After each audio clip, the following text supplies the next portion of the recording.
Dans la précédente vidéo, nous avons abordé la notion d'arborescence. À présent, nous allons entrer dans le vif du sujet avec un premier exemple. Il s'agit d'une structure de page classique qu'on rencontre sur beaucoup de sites internet. Mais avant de commencer, précisons que nous utilisons le logiciel Xmind pour réaliser sous forme de carte heuristique la fameuse arborescence. Il peut être téléchargé gratuitement sur internet. La première page d'un site internet est la page d'accueil ou homepage. C'est le point central qui apparaît au milieu de l'écran.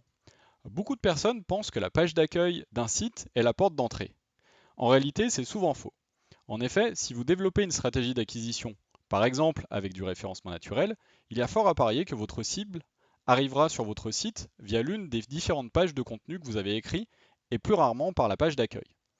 Revenons à présent à la structure classique d'arborescence. Prenons un exemple concret pour bien comprendre le principe.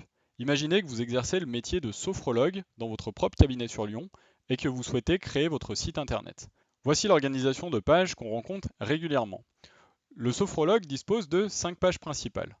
Tout d'abord, une page de présentation qui décrit son parcours, sa vision et donne des précisions sur le lieu d'exercice en cabinet ou à domicile et propose quelques témoignages clients.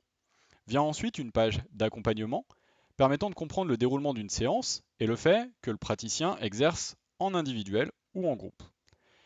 Il y a après la page tarif qui est souvent exprimée en taux horaire. Une page de contact qui laisse la possibilité à l'internaute d'envoyer une demande, un email ou d'appeler le praticien. Enfin, sur certains sites, on rencontre une page blog. Cette page apparaît souvent lorsque l'annonceur a pris conscience que pour que son site soit visible, il doit rédiger de nouveaux contenus. Un freelance ou une agence a pu lui dire qu'il fallait qu'il donne du contenu à manger à Google.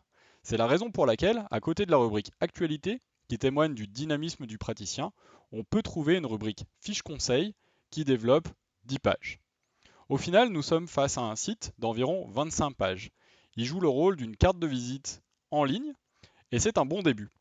Mais il frustre souvent l'annonceur qui attend impatiemment de voir arriver en masse des internautes et des demandes de patients. C'est une situation courante.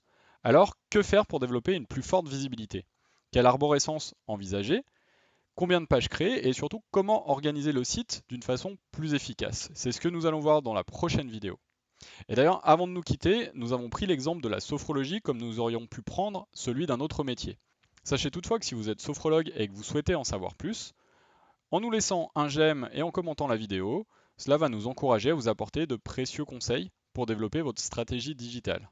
Pensez également à vous abonner. Et si vous faites partie d'une autre profession, n'hésitez pas à nous le dire en commentaire afin que nous fassions une vidéo dédiée. À très vite!